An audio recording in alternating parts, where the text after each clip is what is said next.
the former finance minister cannot be treated specially. He cannot be treated differently from how everybody even if MFA, you see, we are a country of rule of law. What it means that if any institution engages in conduct that is contrary to law, there is a recourse. So a court can rein in that state institution. So for instance, if the NIB or IOCO arrest you today and they set what you believe to be unreasonable bail terms, all your lawyers need to do is to go to court and show the court why they say it's unreasonable. The court will order your release. So the IOCO or the CID or NIB are not a law unto themselves. They are subject to Ghanaian law. So for somebody to say that stringent bail conditions will be imposed on Mr. Ofori-Atta so he won't come, it's an astonishing claim. How will be treated? How would he be treated? First of all, how has everybody else in Ghana been treated? That is so extraordinary, exceptional, that Mr. Ofori-Atta does not want to subject himself to. He was in government a while ago, wasn't he? When he was in government, there were people who had served in the first Mahama administration who were taken to court. And they faced the same process that he will be taken through in the event that the special prosecutor or any other authority believes that he has to take him to court.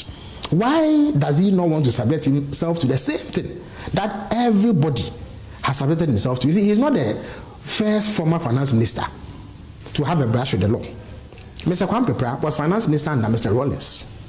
When he left office, in the quality grain case, indeed, the judge who presided over that matter in his ruling, in his judgment, stated that Mr. Pepra and his colleagues had not stolen anything, except that their conduct had led to financial loss to the state. Mr. Pepra, as former finance minister, subjected himself. Mr. Pepra is just as highly educated as Ofori-Atta. He attended Columbia University. He is an electrical engineer by training, and he became finance minister. He was formerly Minister for Energy and Mines. He subjected himself to Ghanaian law. He too could have fled and cited mistreatment or perceived mistreatment, or in this instance, phantom mistreatment, as a reason why he's fleeing from the law. I think Mr. Ofori-Atta is simply attempting to evade justice. That's all. Because the excuses he's providing are not tenable. Nothing has happened in this country to suggest that he will be treated extrajudicially.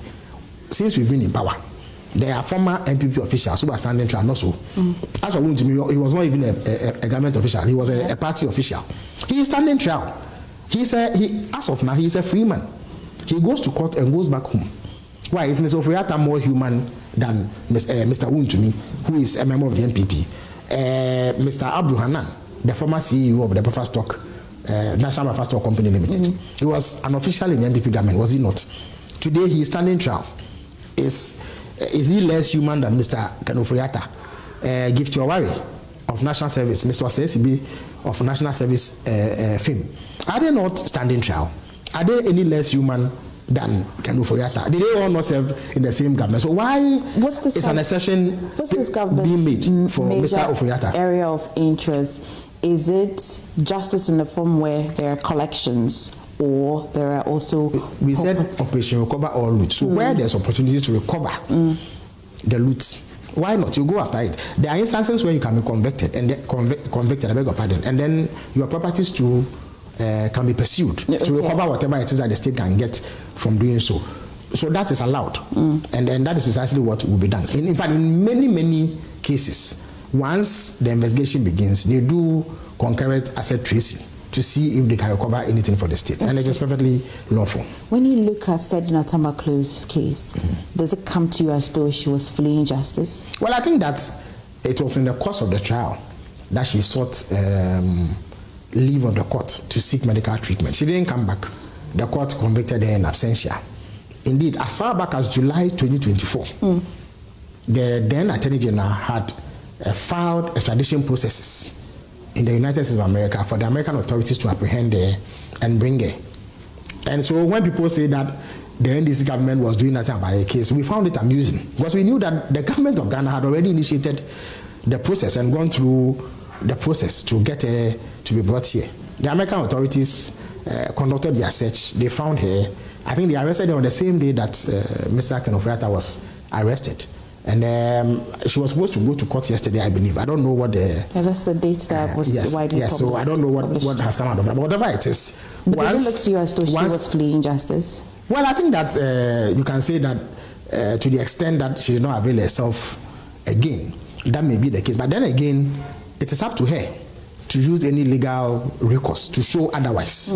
And that is why even when you request for extradition, the subject of the extradition request must appear before a judge to determine the merits of the extradition request. If they don't find it meritorious, they will not allow the person to leave their jurisdiction, at least for the purposes of coming to stand trial. And so that is why due process is important. Mr. Ofori-Atta is availing himself or he is appearing before U.S. judicial authorities to determine whether or not he should be brought here. Same is being done for Sedina. Once the process is complete and the determination is made that she should come here, due process will be followed to do whatever it is that must be done in her particular case. But let nobody say that Mr. Ofori-Atta should be treated specially because he has concerns about how he will be treated. As far as I know, Ghana is not a banana republic. We don't throw people into jail without real cause to due process. And indeed, as I had cause to say last week, there was a gentleman, Gregory Afoko, who under the government that Ken Ofori-Atta served in, had been granted bail by a court, yet he was kept in custody for several years. I think in total he was in custody for 10 years, despite having been granted bail by a court. He is human, is he not? Mr. Ofori-Atta says he's not feeling well, and I empathize fully with him. But under him, I mentioned that forcing case to you. The second accused, Dr. Sylvester Animana, he used to be the chief director of the health ministry. He had severe kidney failure. He had hearing impairment. He had visual impairment. He could not walk, so he was in a wheelchair. Every time the case was called, he came from his house around Ashoman to the court on the high street and sat down for hours for the case to be heard. If somebody who suffered these severe ailments was put before trial by the government that Ken Ofori-Atta was part of, why is he seeking special treatment? Is he more human than Dr. Sylvester Animana? And what will be done to him? Why? So the moment he comes here, we will throw him into jail without taking him to court, or is that what he is suggesting? That is not what will happen. What will happen is that he will be arrested, he will be interrogated like everybody. If they find that there is basis, he will be charged and taken to court. And mind you, it is a special prosecutor who is pursuing Ken Ofori-Atta. The special prosecutor has only enlisted the help of government for because the extradition process has to be done by the Attorney General. That's all.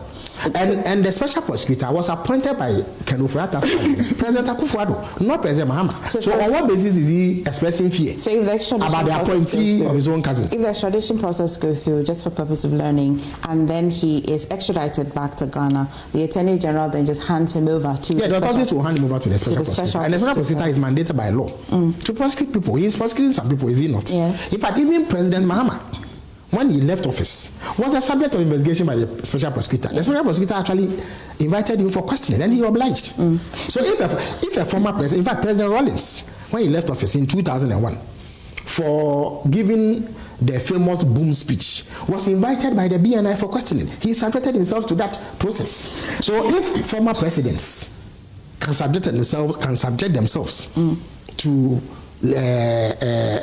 investigative processes, why is a former finance minister seeking to exalt himself above the laws of Ghana and citing all these untenable excuses to evade justice? If you look at the immigration laws, and extradition processes as well can be so detailed. Yes. From where you sit, absolutely. Does it look like Ken Ofori-Atta will definitely come to Ghana? Well, if indeed, at least the special prosecutor who has slapped charges on him has told the Attorney General that he has cause to require Ken Ofori-Atta's presence in Ghana, and therefore the Attorney General should begin the extradition process.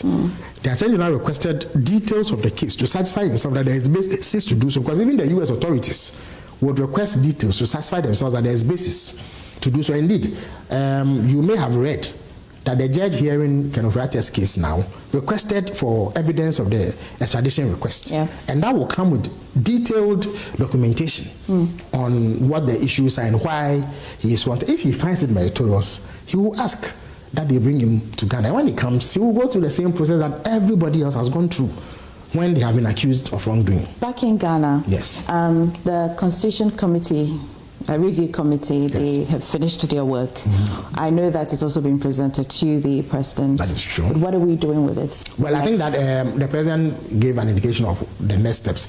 It is not the report of a commission, so Ghana will not issue a white paper. If it had been the report of a commission, then we will issue a white paper stating our position. Nonetheless, government will issue a statement to state its position on the various findings, the ones that it agrees with, the ones that it disagrees with, and what proposals there are. After that, an implementation committee will be set up to implement the recommendations, and then they will kickstart all the processes. It has to go to Parliament. Those ones that have to be subjected to a referendum. All of that. Which part of the recommendation excites you personally? Oh, I think that there are many of them. For good reason, I would leave that to the government statement. So, rather than expressing a personal opinion, I think that it will be prudent to wait for the government's position. That will constitute my position as well.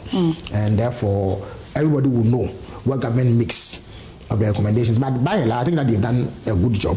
The consensus around it has been good. People have praised their work. People have also expressed their disagreements, which is fine.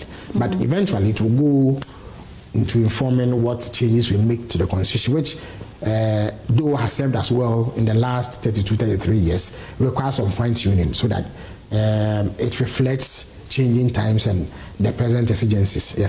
24-hour economy. I dare say that it was your flagship promise.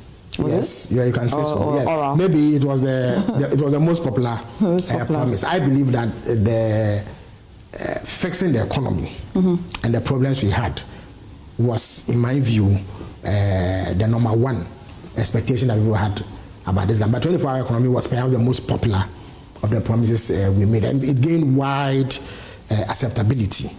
And indeed, since we've been in power, we've been taking steps to implement it. One of the first appointments the president made was an advisor on the implementation of the 24-hour economy. He's been at work with his team. They are almost done with the framework. At the moment, steps are being taken to establish the 24-hour authority, which will then have the full mandate of law to implement the 24-hour economy program. About 110 million Ghana cedis has been allocated to them to facilitate the implementation. When they are done, they would then roll out a program to register all entities that want, both in the public and private sector, that want to participate in the program. And then they will take steps to ensure that the incentives that we promised as basis for the implementation of the 24-hour economy program are put in place. Then we'll begin to reap the full benefits of that program, because it is a game changer that will revolutionize the economy. It will expand the frontiers of our economy, and more importantly, create jobs. Because once you expand the economy, it means that you create more space for the teeming youth of our country who are in search of jobs. And we are excited that this will start pretty soon. Yeah. Some of the commitments that you make during campaign, when you are in government, definitely you may want to look at it again.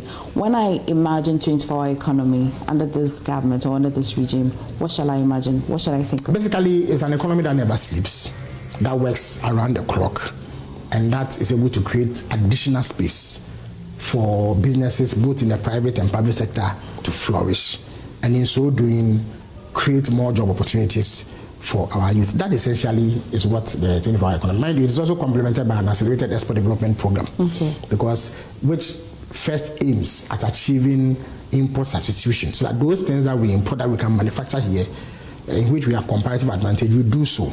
And then we switch to an export orientation, where we are now able to export products and be able to earn foreign exchange to address some of the problems we've had with our currency. When I looked at the documents during the launch, I noticed that it's been put in some thematic areas in achieving that policy. In there somewhere, I still saw that there were some factories that will be started. Then I ask, why then do you discontinue 1D, 1F? No, but none of the factories under 1D, 1F has been done away with, so to speak. But if you set up a factory, I would imagine that is the initial setup that you require help. But once you start working over a period of time. You should be able to operate on your own. We don't believe that the way that they were doing it was the way to go. We believe that you need to create the space to incentivize these companies to flourish rather than just throwing money in there. And also, they implemented the 1D1F in a manner that was difficult to measure in terms of tangibility and outcome. It did little to reverse our import dependence. It did little to help us achieve an export orientation.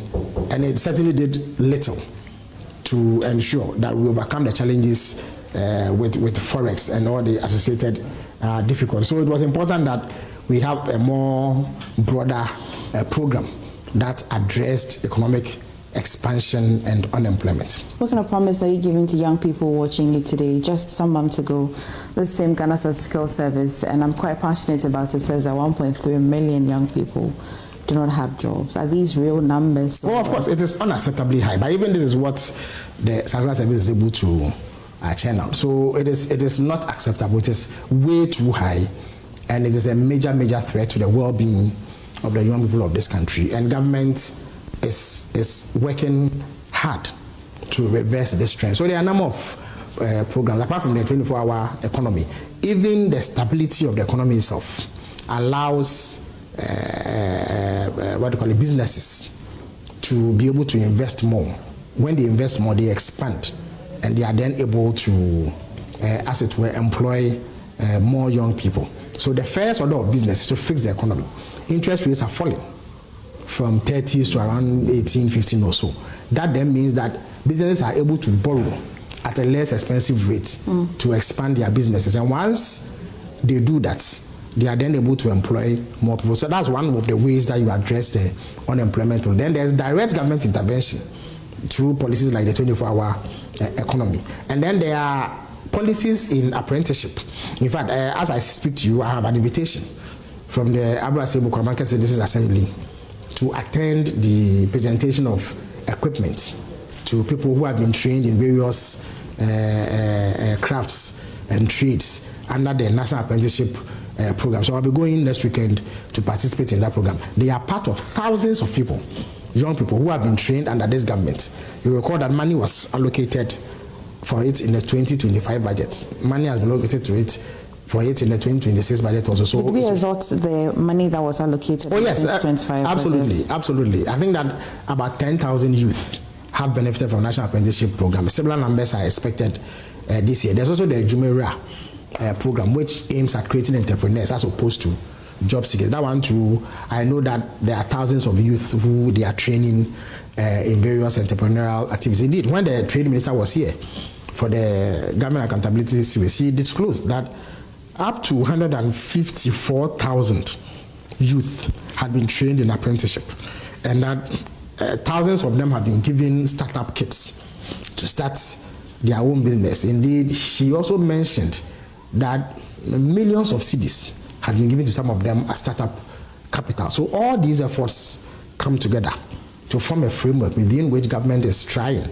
in addition to conventional employment opportunities, to allow young people to own their own business, to receive training so that they can set up on their own and perhaps even employ other young people who are seeking jobs. So there's a panoply of options that government is exploring to address the unemployment. But we are the first to concede that unemployment is extremely high, unacceptably high, and something urgent needs to be done about it, which is precisely what we are doing. Okay. I mean, I'll take you back to the Constitution Review Committee. Any timelines particularly? I know that you will not issue a white paper, but you would at least... There will be a statement that conveys government's position. So I think that it should be done in the coming weeks. The President said that once the New Year festivities are over, we will get down to it. And it is being worked on as I speak to you. Okay. Because the Attorney General and the President's legal counsel and other stakeholders are studying the report, so it will not be long before